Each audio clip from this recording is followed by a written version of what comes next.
by divorce.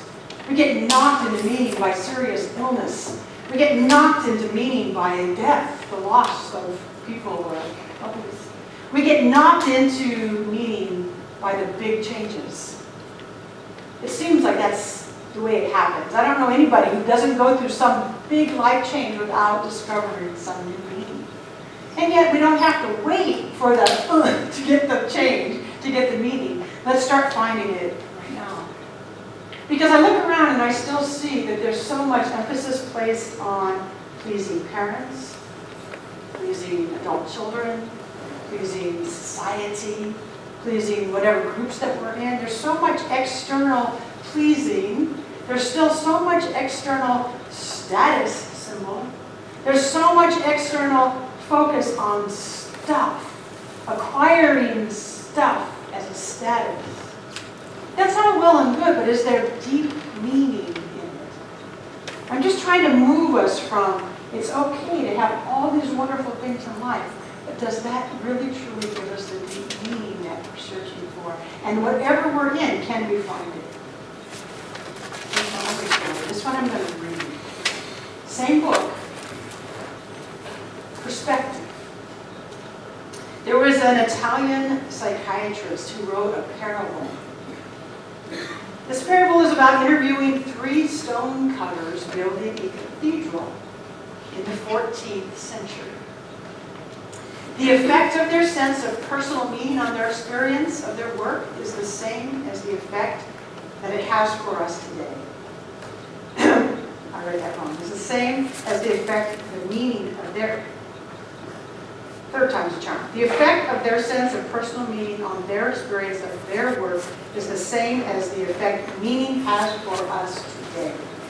When he asks the first stonecutter what he is doing, the man replies with bitterness that he is cutting stones into blocks, a foot by a foot by 3/4 of a foot.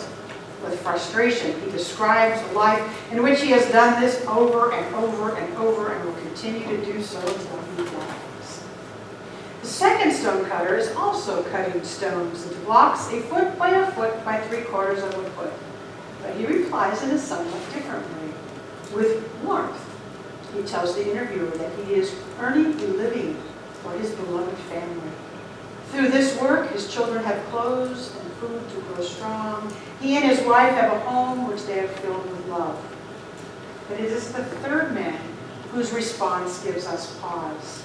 In a joyous voice, he tells us of the privilege of participating in the building of this great cathedral that will stand strong as a holy lighthouse for thousands of years.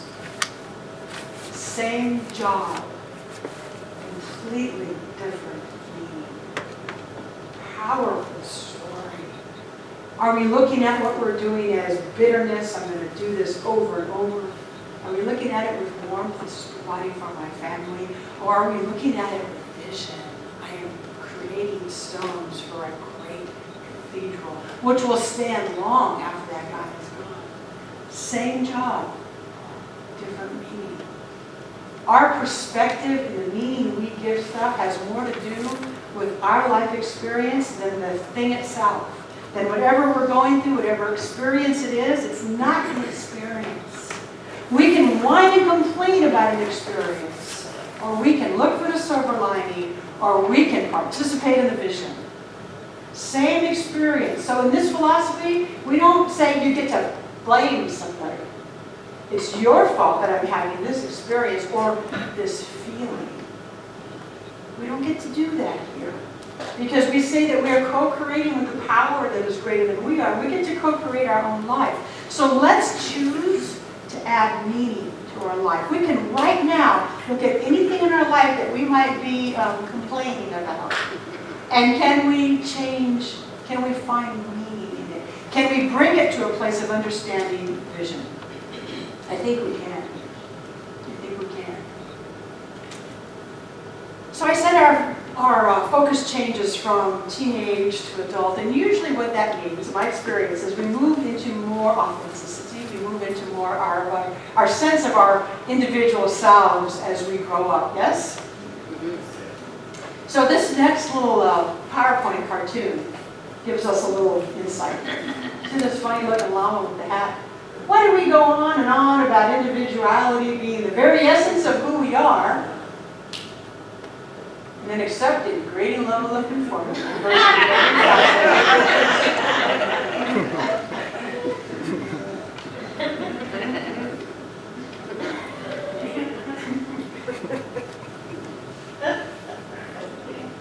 I said earlier that there's so much focus on pleasing external people, pleasing our parents, pleasing our adult children, pleasing our society. To me, this speaks to that. That so we talk about individuality and I'm authentic, it's the essence of who I am, and yet we hate it when somehow we think somebody might judge us as being outside of the box because we didn't conform. Well, which is it? Are we going to conform or are we going to be individual? We get to choose. And as we choose, let's do it with a sense of depth, not out of rebelliousness. So when I was a teenager, I was quite rebellious, and I did it out of, tell me what to do. You're not the boss of me, right? There's that sense of pushback, wanting so desperately to be individual, but trying desperately to fit in with the kids in high school and the group I hung out with.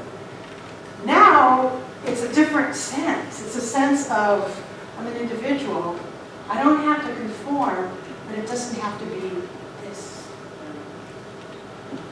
So if any of this is hanging out in you, you say, I'm trying to be myself, and you still find resistance and pushback,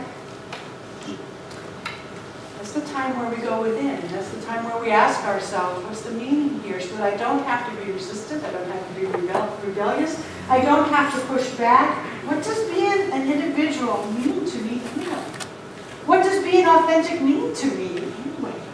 So that my life then becomes an expression of what's really valuable to me. My life becomes an expression of what's deeply significant to me. When we see that in other people, we know it in an instant, don't we?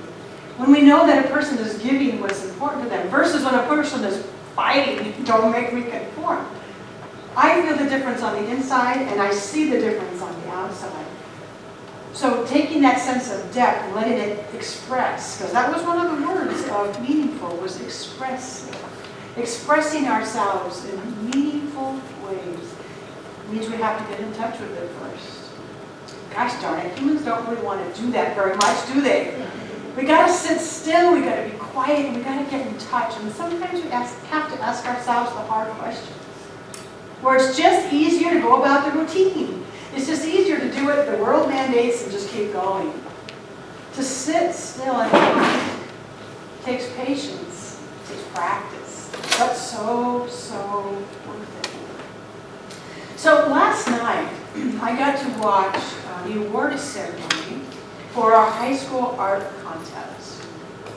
And what was really meaningful to me about that is watching these high school age kids express themselves through art. At a time when conformity runs really high in high school, teenage years, here's these kids being encouraged to find their artistic expression. And downstairs, there's a whole display of 107 pieces of art from high school kids. Some of them mind-blowingly beautiful, some of them, what? You look at it and go, what exactly are they saying here? Some of it I don't get, and that's not the point. It's that these kids are being encouraged to express it and to give their gifts, and their teachers are saying, come on, honey, give this. And so as these kids are being expressed, I'm thinking, wow, I read a story recently about a young woman with Down syndrome who was not very verbal, had a very hard time expressing herself, and found something in her that was creative in pictures, in painting. And how this person was now able to talk to the family and let the people know what was going on with this visual, beautiful pictures. It's a way for us to find meaning that no matter where we look, no matter who we look at, we can find it. We have another young woman in the art fair who also has a diagnosis called Down syndrome, and she has a booth. And I invite you to go over there and look. Now, that particular woman is pretty